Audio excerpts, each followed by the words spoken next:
Je možna ponovitev referenduma o pomoči pri prostovoljnem končanju življenja? Skupina zagovornikov zakona, ki oporeka izidu zaradi domnevnih nepravilnosti v času kampanje, je vložila tožbo na Vrhovno sodišče. Potem, ko je Državna volilna komisija njihov ugovor zavrgla, zdaj skušajo po sodni poti doseči razveljavitev rezultata novembrskega referenduma in novo glasovanje. Žiga Bonča.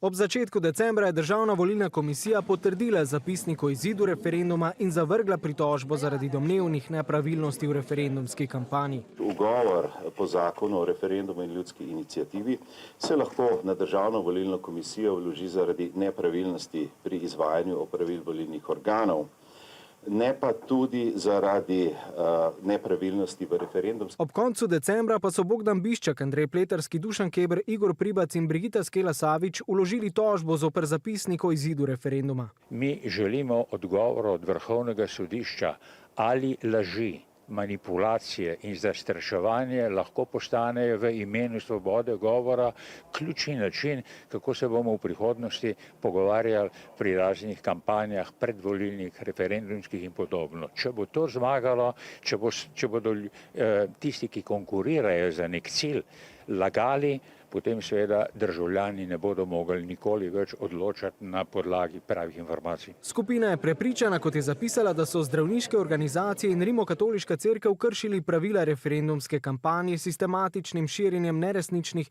in zavajajočih izjav.